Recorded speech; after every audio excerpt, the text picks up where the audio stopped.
when you see a spider and you're afraid of it, this is actually a memory from hundreds of thousands of years ago. Most people like to eat sweet, sugary stuff. If it's not good for me, why is it so good? It doesn't make any sense. So this is, for instance, something which, to understand it, you need to understand evolution.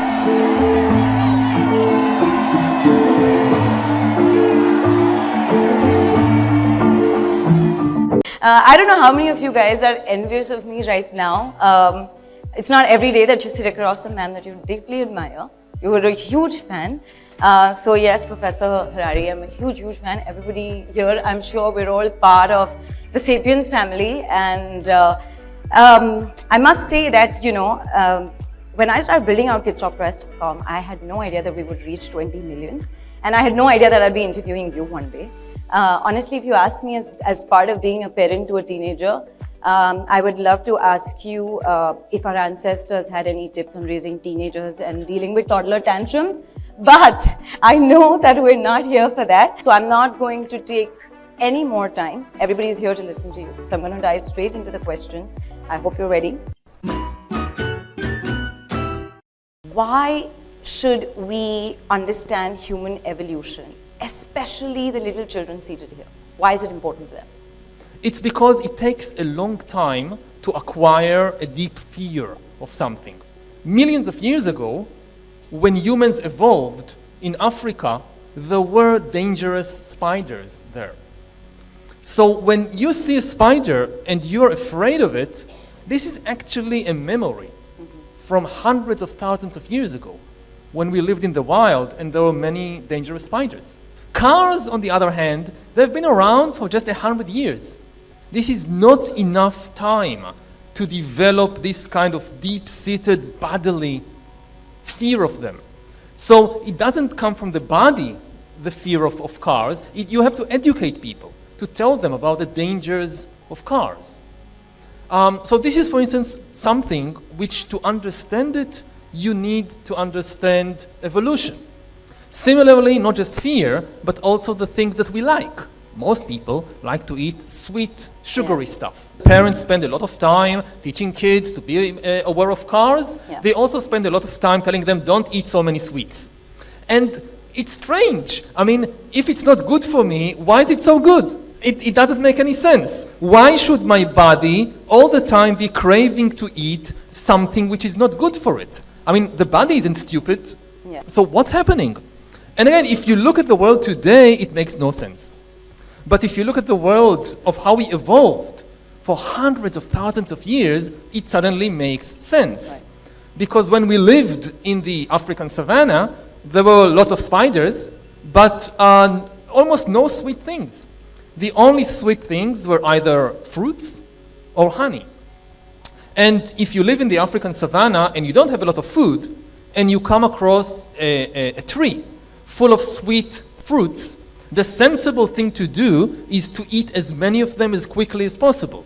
Because if you eat just one or two and says, okay, I'll come back tomorrow, and I eat some more, you come back tomorrow, there are no fruits left, because the baboons ate everything.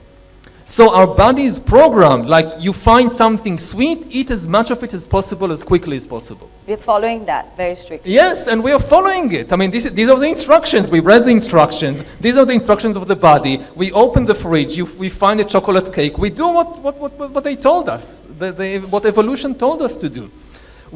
Our body hasn't caught up with the fact that we are no longer in the African savannah.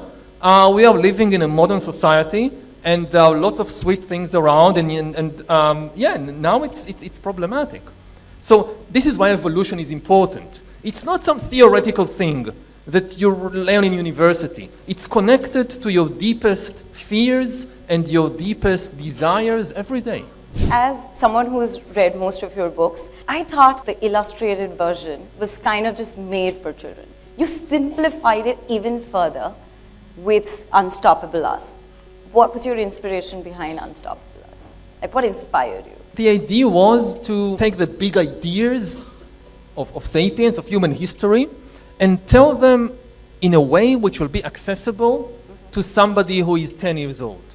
Like maybe even thinking about myself when I was 10, what are the things that I wished that somebody would have told me when I was 10 years old? But you need to tell them in a way which will be understandable.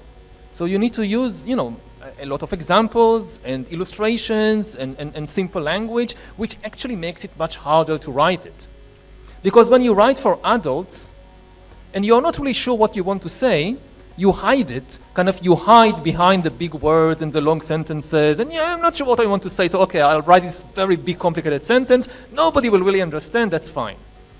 But when you write for kids, you can't do that. I mean, if you write these big long sentences with complicated words, they just leave the book. Yeah. So you have to think doubly hard. What do I really want to say?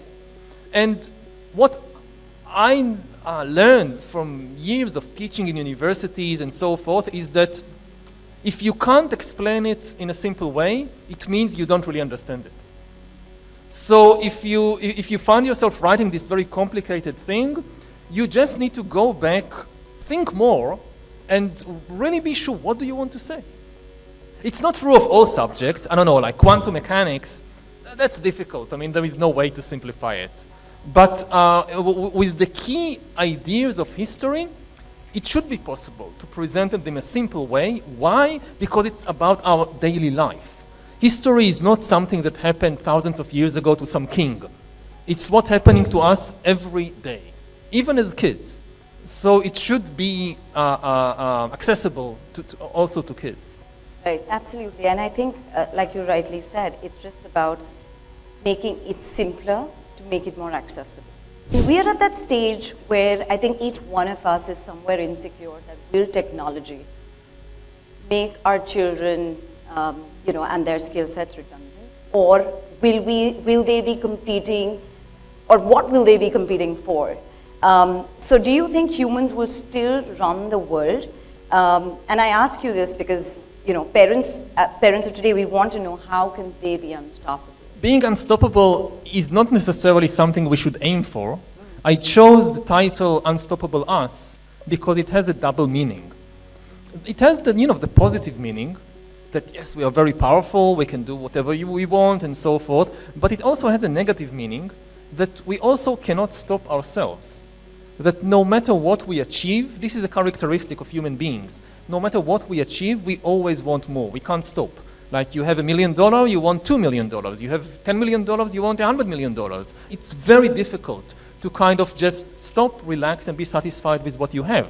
This is why we conquer the world, human beings, but this is also why we are in many ways destroying the world, the ecosystem, unbalancing the entire ecosystem, driving so many species to extinction, and also endangering our own future. So I think we need to learn how to stop and just enjoy what we have instead of all the time looking for more. And technology is part of this issue because we are very good at inventing new technologies that give us more and more power, but we are not very good in using all that power to make ourselves happier or to make the world a better place. Now, technology itself, it can be used for good purposes or for bad purposes. This is true of almost every technology. There is no good technology and there is no bad technology. You can use a knife to murder somebody. You can use the knife to save their life in surgery, and you can use the knife to cut salad for dinner. The knife doesn't care what you do with it. It's our choice. So the key is not just to invent a technology, but to invest the time to develop our own minds, to develop our wisdom, our compassion, so that we would use knives to save people and not to kill them. And it's the same with the new technology like AI, but there is one big difference. AI is different from every previous technology in history, from knives, from atom bombs, from cars, from everything. Why is it different? It's the first technology in history that can make choices by itself. Knives can't choose what to do with them, but AI can. Like we now have armies around the world, for instance, developing autonomous weapon systems, what is commonly called killer robots. This is a weapon, it's the first weapon in history that can decide by itself whether to kill somebody, whether to attack somebody. And like this, self-driving cars and so many other technologies. And this is very dangerous because very soon we may no longer have a choice about what to do with the technology. The technology will make the choice. It will even choose about us. For instance, already today, when, I don't know how it is in India, but in certain parts of the world, when you apply today to a bank to get a loan, like you want to buy a house, you don't have enough money, you go to the bank and you ask the bank for a loan. It's not a human being who makes this very crucial decision about your life. It's an AI, an algorithm that collects data on you and decides whether to give you a loan or not. And if the computer says, no, don't give this person a loan, and you go to the bank and you ask, why not? What's wrong with me? And the bank says, we don't know. The computer said no. And we just trust our computer, so we don't give you a loan. And this is increasingly happening in more and more fields in life. So you apply to university, you apply to get a job, all kinds of things, and your fate is in the hands not of a human being, but of a computer, an AI. And we have to be extremely careful about it, because if we lose control of the future, there is no guarantee that the AI will make good decisions about us. It almost makes me feel like if the digital footprints that we will leave behind, we may not be able to trace them back. So if you've made a mistake, the system has recorded that, right? So like you said, for university or for college or for whatever else, it's so important for us to be so conscious of what digital footprints we're leaving behind, because systems are going to be making those choices and not humans. Yeah, and the frightening thing about that is that, you know, it turns the whole of life into one long job interview. Yeah. Because previously, when you apply, say, to college, you know, okay, I have a few stressful days, I go to do this exam or that exam, and they decide according to that. Now, your whole life is like this exam.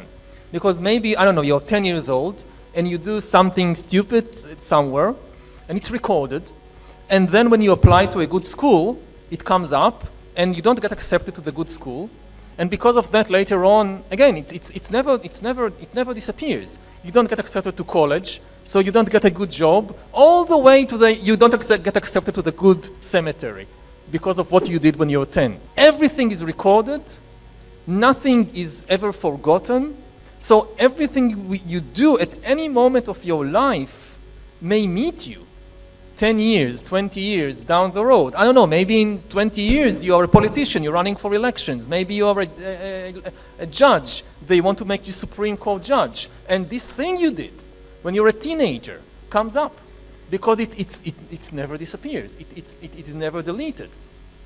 And you know, it's broader in a sense because competition, let's say for status, is part of the life of every human and every animal. Also dogs, also elephants, also lions, they all compete for status. But in most cases, you have times of competition, and then you have times to relax. Increasingly, there is no such time. What I'm doing, what I'm saying at any moment can be known to everybody, so it's part of this status competition. And this creates a kind of stress which nobody before had to deal with. We all the time had this ability to switch from between stress and relaxation. Now it's all stress. In the earlier ages, especially in the chapter that you mentioned about the Stone Age, where people actually left selfies with their handprints, right? And the ones that was really, really dear to them, which was on the board, they'd actually carry that, and that wasn't shared. But today we want to share everything. How is that not ingrained in our previous behavior? Or is it? Yeah, we are social animals, so it's very important for us how other people see us. We very often see ourselves through the eyes of other people. But again, I mean, for all of history, you always had times off. when nobody sees what you do, when you can be just with yourself, when you can explore yourself or behave in I don't know, in stupid ways. With all these human rights that people have, people also need the right to stupidity from time to time. Like when you're on stage, here we are talking with each other and we have all these people here and maybe people are watching at home, so we have to be very responsible. If I say something stupid, if I say something which is insulting to some people, which may cause hatred, which may cause anger, this is irresponsible. So I have to be very, very careful about what I say in public. But when I'm in private, maybe with just a couple of friends, I can say stupid things. And that's important because it gives my mind time to relax. I mean, I can tell you that being here on stage, it's stressful. I have to think very carefully what I say. But then I give my mind time to relax. And increasingly today in the world, there is no time to relax. Because you don't know who is listening and who is recording whatever. And you know, it's true of people like us, it's true of politicians, that you have this thing that, I don't know, that they say some stupid joke in a party to somebody, and tomorrow morning it's all over the internet, and they're in big trouble. And I think we should hold politicians very much responsible to what they say in public, in a public speech, on television. Because the words of a leader, they are like seeds that go into the minds of millions of people. And if you sow seeds of hatred in the minds of millions of people, that's very irresponsible. Creates so much misery and violence. But again, if you afterwards in a private party tell some stupid joke, I think politicians should have a right to stupidity in private, just like everybody else. Where you talk of larger corporations like a McDonald's or a TikTok, and how these can be more harmful, and then, you know, earlier we feared the lion coming, or, you know, any of these animals coming in, you know, we feared them in the past, but we all are aware that it's a danger. But how do we move from knowledge to action? Like, you know it's there. You know that you're getting too used to it. You know that you're getting too addicted to it. But how do you move past it? Well, there are two things to think about. I mean, first of all, it's not easy to understand it. Because, again, we are used to dangers like spiders, like tigers, things like that. To understand, you know, what is a corporation? Like you have, I don't know, Google or Facebook that collects information on me. What is Facebook? You know, try to explain to a 10-year-old what is a corporation. You have all these books explaining to kids about animals, about tigers, about elephants. It's very important. I think that it's very important. But how many times does an average kid in Mumbai meet a tiger? It's quite rare. But they meet corporations every day. They meet Facebook and McDonald's and Coca-Cola and Google every day. And they need to know what is this thing and how to be careful about it. You don't run away because this is the modern world. You have to engage with them. So we have a chapter in the book which tries to explain what is a corporation to 10-year-olds. And it's not easy, but we thought it was very important. Basically, you know, corporations are fairy tales for adults. You know, like people believe in I don't know, in demons and in angels. So a corporation is basically like that. It's not something you can, you know, a tiger, you can see it, you can touch it, it has a smell. It's a real thing. A corporation, you can't see Google, you can't smell Facebook. It's just a story in our mind. It's a story in which millions, billions of people believe, so it gives this immense power, but in the end, it is just a story in our mind. It has no body, it has no mind of its own, can't feel anything.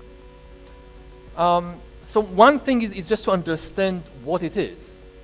That's complicated. The other thing is to, you know, these big corporations, they are eating information. They are eating our information and get bigger and bigger because of that. That's such a strange thing. And how to deal with them, earlier we talked about it's not good for you to eat too much sugar. It's also, that's not good for your body. We also need an information diet for our mind. You know, we are very careful, many people today are very careful about what they put into their mouth, what they eat. But we tend to be very careless about what kind of information we put into our mind. We sometimes have this, I don't know, junk food diet of information that we just, for hours, we just sit and feed ourselves with hatred, with anger, with greed. And the same way they have these labels on chocolate and things like that. It has, I don't know, 20% sugar, 40% fat. If you want to eat it, okay, go ahead, but at least you know what's in it.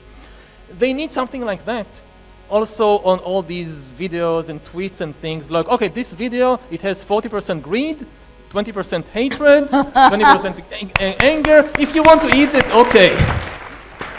Oh my God, that was brilliant. That was absolutely brilliant. You know, India is going through such an interesting phase. Traditionally, we've grown up as a very hierarchical society, right? And if I have to just colloquially say, and I hate to say it, but you know, a farmer's son will be a farmer, a politician's son will be a politician. But I think social media or access to information and the internet, technology, is somewhere breaking those barriers. Is that something that's happened in the past? Is it a phenomenon or is it here to stay as technology progresses? Yeah, I said a lot of bad things about technology, but of course technology is also can be a force for good. You know, and with all this social media, yes, it's a good thing. It gives voice to many people that previously had no voice. In many cases, it encourages, you know, creativity.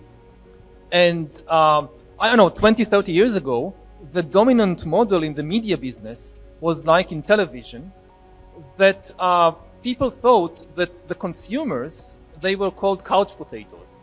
You know, that the view of the average person, oh, these average people, these normal people, they are couch potatoes. They just sit all day on their couch like potatoes and just watch television and they do nothing. And when social media started appearing, many of the big executives, they didn't understand the rationale behind it because they said, okay, we can have millions of videos on YouTube, but who is going to make millions of videos? We don't have the money to pay all the actors and screenwriters and people who with microphones. I mean, who's going to make it all of this? And when some people said, okay, you know, the users will make the videos. You're joking. What users will make the videos? The users are couch potatoes. They don't do anything. They just want to be entertained. And it turned out to be completely wrong. That people got up from the couches and started dancing and singing and making videos of themselves. And it released a huge flood of creativity, which is a good thing. And as you said, it also broke down some of the hierarchies in the world. And we know this is not the first time it's happening in history. It happened many times before. Maybe one of the biggest revolutions of the previous centuries was changing the gender hierarchy. You know, for thousands of years, you had all these revolutions in the world, new religions, new social movements, political systems, but one thing always remained constant. Women were almost always subordinated to men. And you had all these stories, also in many religions, they often had a religious justification that, you know, to put it in a very simple way, God likes men more than women, or God likes boys more than girls. This is why only boys can be rabbis or priests. So only they should go to school. And this was very common in so many cultures. And over the last century, even though we are still far from having complete equality, people realize that this is just not true. This is just some crazy story that somebody invented thousands of years ago, and it's just not true. And it was remarkable to see the swiftness of the change. So again, we haven't reached complete equality, and there are countries which are still far behind, like we are seeing now what's happening in Afghanistan, or the demonstrations in Iran, and so forth. But it was one of the biggest changes in human history. And for me as a historian, what was really remarkable and positive about it is that it was almost completely peaceful. You have a lot of people who think that if there is a big social problem, and if you want to make a big change in society, you must use violence. It's the only way that you can make big changes is with violence. you have this, famous saying, I think by Lenin or somebody, that if you want to make an omelette, you need to break some eggs. And the amazing thing about the feminist revolution and about the changes in gender hierarchy is that at least from the side of women, they used no violence. They didn't start any wars. They didn't send anybody to the guillotine or to concentration camps. They didn't even assassinate any president or prime minister. And still they completely changed the world. Yeah. So when I look at what social media is doing right now, I think, yeah, it has, again, negative potential we talked about earlier, but it has huge positive potential to break and change the hierarchies in a peaceful way, just by giving people more voice and being able to express themselves. And we don't know, of course, what will happen in the future. I hope it will go in a positive direction, that we know how to harness the immense potential of social media for good and not for spreading hatred and anger and fear. We have enough of those already. We don't need more. Yeah, we also have some men like Gandhi who said, an eye for an eye will make the whole world blind. Absolutely. That's Coming from India, you have to hear that. Another question that I'd love to ask on behalf of all the parents here. We're a very, very, we're a generation who's sort of earning our own and coming into being on our own. And we as millennials are pretty much self-made. We feel as parents that our kids are extremely entitled and they're growing up in a stage of abundance which we haven't experienced. How did our ancestors deal with abundance and whether there's any impact or any historic evidence to that on raising people in abundance? Well, there is, to a large extent, material abundance, but there is still shortages of many other things. That, we shouldn't think of young people today as being so privileged and so. Yes, they are protected from some dangers and problems that previously were very common, like famine, but they are exposed to so many new dangers and so many new anxieties, like what we talked about with social media. So it's not like they have it easy. What are they complaining about? They have very huge challenges. And, ultimately, humans, we've talked about it before, are not very good with abundance because it's so difficult for us to be satisfied. I have a dog. He goes, he eats. After he eats, he just goes back and falls asleep and sleeps for most of the day. He doesn't want anything more. You don't get bothered. You don't get bothered. No. But for a human being, no matter what we achieve, we always want something more. So, okay, we have enough food, I want this, I want that. And it's never ending. And this is kind of the psychological challenge, or even the spiritual challenge that every person faces within themselves. And you look at the most powerful people today in the world. You look at the billionaires, you look at the presidents, they don't strike me as particularly happy people or satisfied people. And, with all their enormous power, some of them are good people, they do good, but some of them, because of, many times because of their own psychological issues, they inflict suffering on millions of people in their pursuit of some imaginary goal. That I don't know who it was who said it, but that if people could just sit quietly for a moment, it would go a long way towards solving many of humanity's problems. But it's just too difficult for us. Did our ancestors also have to face the pressures of coming first in class and in studies? Well, depending which answer. So if we think about people in the Stone Age, there are no schools in the Stone Age. You don't have to sit for an exam in mathematics or history or whatever. But you do have tests every day. You need to climb a tree to pick fruits. If you're not very good at climbing trees and you fall down and break your leg or break your head, you could die. You have, I mean, there is a tiger running after you. If you don't know what to do, again, it endangers your life. You need to cross a river and you're not very good swimmer, again. So they face life and death tests almost every day. Again, it's not about being better than somebody else. But very often, the key to succeed in any of these issues is to cooperate with the others. Whether it's getting fruits or escaping a tiger or crossing a river, the key lesson that you learn as a Stone Age person is that if you try to do everything by yourself, you're dead. You just can't survive just by yourself. You have to cooperate with other people. That's the real human superpower. So it's not about being better than everybody.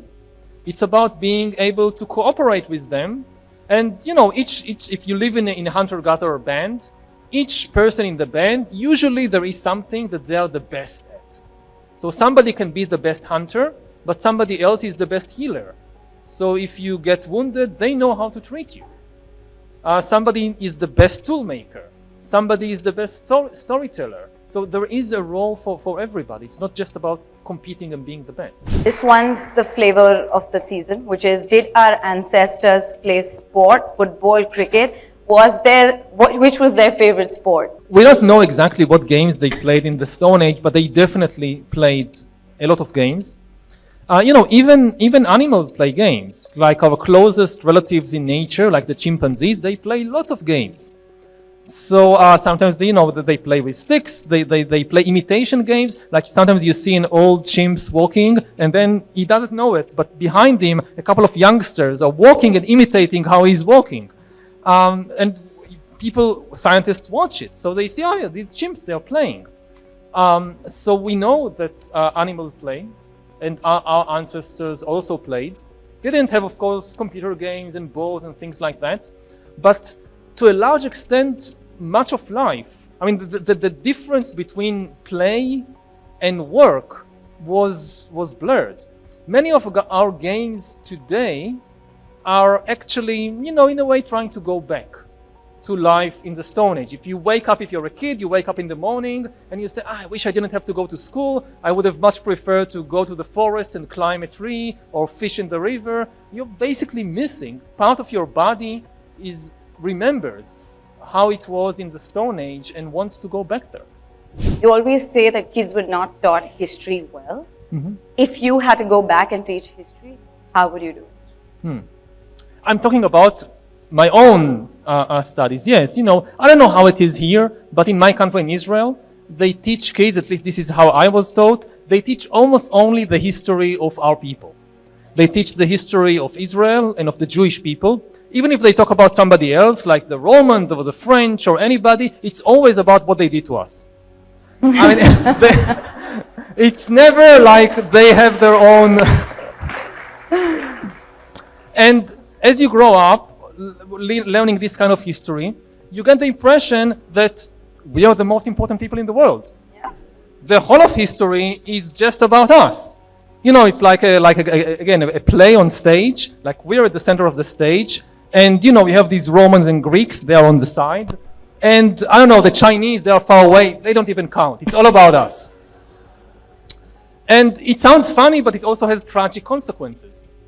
Because you feel that you're the only thing that matters in the world, or your people. Like if something bad is done to your people, this is terrible. But if we do something bad to somebody else, that doesn't matter because it's us. I mean, we are allowed to do it. And it took me many, many years to realize, actually, the world is not turning around the Jewish people. It may look like it, but it's not true. And for most of history, I mean, the Jewish history is interesting, but it's not the center of the world. And looking back, it's amazing how long it took me to realize this very simple fact. That, now in India, you probably say, but this is obvious. I mean, history turns around us, the Jews. I mean, who cares about them? But it's almost every people have this kind of misconception that they are the most important people in the world and everything is about them. It's very humbling to realize that it's not about any of us. And there are many other humans in the world. There are many other animals in the world. There are many other planets and galaxies and so forth. We are not at the center of the stage. And coming to terms with this, I think, is, again, it's really a kind of spiritual quest to dissolve some of this ego, some of this self-centeredness. But you also realize that it relaxes things. It makes life lighter. Also, you can listen more, you can see more. You know, it even happens on the level of a completely individual level, like you talk with somebody, and you never really listen to them because you're constantly thinking about what you want to say. Is my face saying that? No, I'm not saying that. But it's very common human experience that you're talking with somebody and you're actually just wanting to say something, and the only reason you kind of listen to the other person, you're waiting till they make a pause so you can insert your thing. And going through life like that, I mean, this is horrible. I mean, you're completely closed to the world. So, one of the reasons that I wrote the book is to tell history from a completely different perspective. And when you go back to the Stone Age, none of the people that exist today in the world was there in the Stone Age. I mean, the oldest nations in the world are maybe 5,000 years old. You look at something like Egypt, ancient Egypt, okay, it's the same as Egypt today, you can argue about it, but let's say 5,000 years old. But you go back 50,000 years, and there are no Jews, no Muslims, no Indians, no Chinese, no nothing. They're still humans, just like us, as smart as us, they can feel everything we feel, but it's a completely different scene. And maybe one last thing to say about it, if you really go back 50,000 years, it's amazing to realize that besides our species of humans, there are other human species around, like Neanderthals, or like Homo denisova. And this is, in a way, one of the, again, when I grew up and I came across these other human species, this was in a way shocking. Because, again, we are self-centered not just nationally, but also as a species. We think that the whole of nature turns around us, and that we are completely different from all the other animals. Because there is no other animal is like us. The closest, the chimpanzees, they are still quite different. But to realize that 50,000 years ago, there were other human species on Earth. And probably our ancestors are responsible for their disappearance. It's kind of the original sin of humanity, getting rid of our closest relatives in nature. But also we have today evidence that there was some interbreeding between the species.